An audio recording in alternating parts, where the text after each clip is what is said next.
Hi guys, how are you doing? Welcome to my second FAQ 2. First of all, I just want to announce that it is official that I am a Jackson fanboy, just in case if you didn't know. My last FAQ had Jamie Slayers, Kyle Bull and Jason Killerton Texas on, and I wanted to see how it went and whether I would do another one. And I don't really care how it went because I enjoyed it that much that I've decided I'm going to keep doing them. They may not be every week, but whenever I get a slot where I can fit them in on my channel, I will definitely do one. Today, the first question is from a guy who's not been around very long YouTube-wise. He's got more subs than me, I think, but he's been around definitely a shorter time. He's got tons of amps. Mainly, he's gone down the pedal route now. There's lots of pedals turning up on his channel. Preamp pedals, distortion pedals, overdrive pedals, all that type of thing. His name is Torres. Let's see what question he's got for me today. What is up, Neil? It's your boy, Torres, and here is a question from one of your subscribers. Hey, Neil, I have a Jackson JDR 94 concept. It literally has the most comfortable neck I've ever played. I tend to prefer thinner necks. Now, is this Monarch's neck thin as well? Is it the D shape? Thanks in advance, and nice work with your channel. Cheers, Big G. So, huge thanks there to Torres. He says, I say Torres because I'm from England. Anyway, it's loud, isn't it? I can't believe how loud he is. I had to turn him down then when I was listening to it in the room because he's so loud. But anyway, he's a funny guy. And let's answer the question. It's a really good question, actually. Now, I don't know about the JDR Jackson, but one thing for sure, I used to own a Monarch. In fact, I was one of the first people in the UK, and I'm quite proud of that fact, to actually ever get my hands on a Jackson Monarch. It was a Silverburst Pro Series, and it was a fantastic guitar. Absolutely loved it. The reason I'm talking in past tense is because, unfortunately, I made the mistake of selling that guitar, and I shouldn't have. I absolutely loved it. It played fantastic. It was fast as lightning. Obviously, it's a shorter scale because it's a single cut. They've stuck to the 24.75 inch scale. They've shrunk it down a bit. Suits me because I'm quite a small guy. I've got small hands. I played really well on the guitar. It basically looks kind of Les Paulish, but it's not at all when you get it in your hands. I did all my gigs for as long as, I think there's 2 gigs I did where I didn't use a Jackson King V Pro Series. One was using the Jimru Telecaster and the other one was using the Jackson Monarch, and I ended up taking the Monarch to every gig as backup when I owned it. And there's a reason for that, and that is because on stage I found that I moved around actually better than I did with the King V. With the Monarch, I was jumping around a hell of a lot more. Much better live performance from me using the Monarch, because it just felt so comfortable when I was stood up on the strap. Sat down, it's just as comfortable. Neck-wise, that's a good question. Don't expect a Les Paul neck by any means on this guitar. It's a Jackson speed neck. All the modern speed necks are pretty similar. It's very fast. It's not super thin like, say, an Ibanez Wizard, you know, but it's like the rest of the Jackson Pro Series.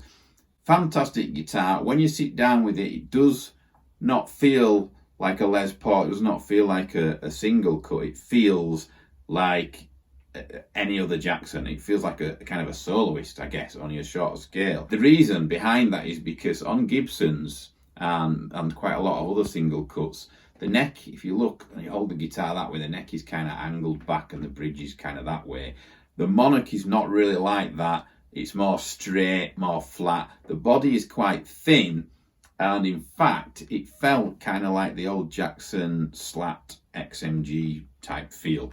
Now, another thing what I want to mention about that Monarch is that I'm not a fan of Seymour Duncan Blackouts at all. I've owned 3 sets now in 3 different guitars. 2 of them I didn't like the sound, they were too scooped and fizzly. But the Blackouts that were in the Monarchs are absolutely fantastic, especially with my EVHs. I really loved the tone of that guitar. So all round, that was a fantastic guitar, and it's one of those guitars that probably we all have that we know we shouldn't really have got rid of and regret it. And I was hoping actually this year there was going to be a new X Series Monarch a nice affordable one for me to get hold of. But unfortunately, there wasn't a new Monarch X series out this year. There's a nice Pro series in satin black, but I'm going to keep it cheap this year. I've ordered way too many Jackson guitars. So yeah, the answer to the question, sorry for rambling, is basically, yeah, the neck is a Jackson Speed neck. It's fast. The guitar feels like a Super Strat more than a Les Paul to me when I was playing it. I'm stood up, if you're a live player, stood up and jumping around with it. It's probably the most comfortable guitar I've ever played, stood up. And like I say, my live performance, my King V's balance perfect, and I like that live, that I was jumping all over with that Monarch for that gig. Next question. The next question is from a guy that I have known, I don't know how long I've known him now, but it's quite a long time. He's a really nice guy, but more importantly, let's talk about what he does, because he's a busy guy, this one. He has a YouTube channel, and in my opinion, as far as I'm aware, he was one of the first guys to ever be putting metal demos of amps on YouTube. It's the first time I'd ever heard a 14 Modern Marshall was on this guy's channel.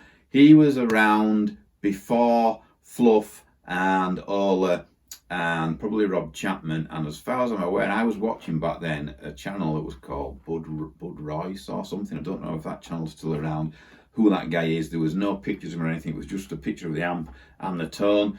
Now this guy did exactly the same, or it was a camera pointing at the amp and he would show you just the tone, that's it, and the video would end. So you basically could click on his channel and you got what you needed, the information you needed. Do I like that pickup? Do I like that amp? He's got a great pickup demo on his channel that is a Gibson 498T, a 500T, and I think the other pickup on there is probably a Dirty Fingers, and he compares them all against each other in the same guitar. You know, he's really good at that. The most important thing that is, though, that he's a producer, and he's not just a producer, any old producer. He is an absolutely shit-hot producer. His name is Lasse Lammert, and you've probably heard of him. If you haven't, check out his channel, especially if you're a Kemper guy or an Axefx guy. He sells packs for the Kempers, he sells IRs, and these are pro quality because he's a pro producer. This is what he does for a living, this guy. And back in 2011, my band had a song produced by him. He's from Germany. We sent over all the files, he produced it, sent it back. It sounded wicked, like we knew it would. And he was good then.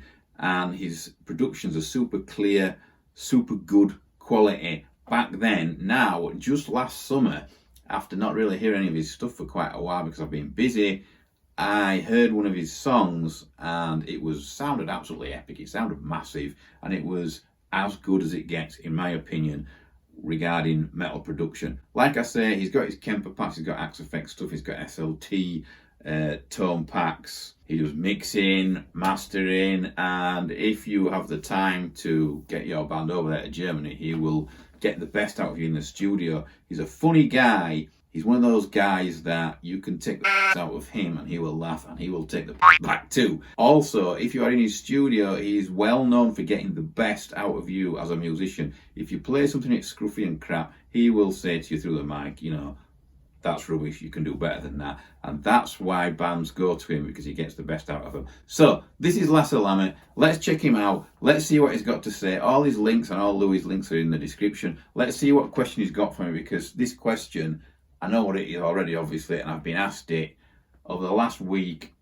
If I had £10 for every time I'd have been asked this question, I would have actually bought this amp. Hey folks, what's up, Neil? Thanos is stuck between two amps. It's the Kraken 5150. No, it's not the Kraken 5150, is it? 5150 what? Come on, bro. Let's give it another run. Hey everyone, what's up, Neil? This is Lasse Lammert, and Thanos is stuck between two amps, and he wants to know if you can tell the difference between the Stealth 5150 and the Kraken VX50. I want to know that too. Take it away. Oh God, he's a funny guy, and good old Louis giving him it as he does. Anyway, the thing is, I still think he sounds South African to me, Lasse, but never mind. That's an old joke that's gone on for years, but he does sound German.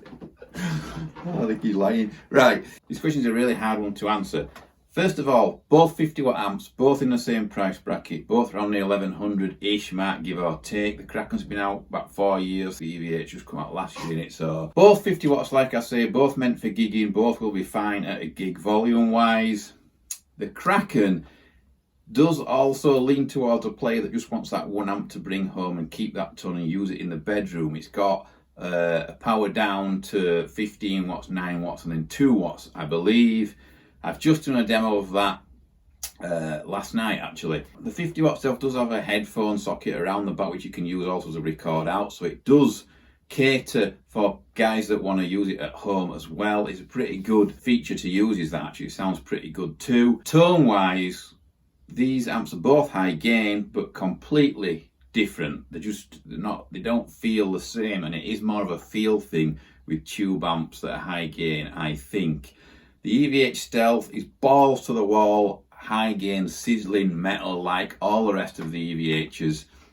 It's very tight, it's very upper midi. You can dial in quite a lot of low end on that head compared to the other EVHs, and it's still, because it's so tight in the high mids, it can still be usable. You can dial in tons of gain too, and it still remains tight. The Kraken, on the other hand, is a bit more rounded, smoother, bit more dynamic, I guess, bit more old school. I kind of want to mention Soldano's, but I probably shouldn't because it's nothing like one, but it's got that kind of dynamic feel to it and that kind of old school hot rod vibe to it. So that's the main difference. What I will say is stay tuned to the channel, because I don't know when, but very soon I will be putting the clips on that I've recorded in a mix of the Kraken and the Stealth next to each other, and you can make your own minds up. But like I say, it's more of a feel thing. You can get a flub out of the Kraken VX, which is quite nice if you're in that mood for that, and I like flubby amps and I like super tight amps. I can use both and I appreciate both, and I like swapping between them, which is why I want to keep both in a mix. The Kraken and the EVH sound fantastic together because obviously two different tones like that blended. One a bit more flubby than the other sounds great. The Kraken is capable of being tight as well. It's by no means loose. It's just got that rounded kind of feel on the pick attack, whereas the EVH is more of a fast tracking, high gain, sizzly amp. So that's it. I hope that helps. Please put your FAQs below. Huge thanks to Lewis and also Lasse for joining in the fun and games. I'm going to try and do it again, hopefully next week, maybe the week after. I've got tons of questions to get through. Keep putting them down below. Please check out Louis and Lasse's links in the description, and I'll see you all soon.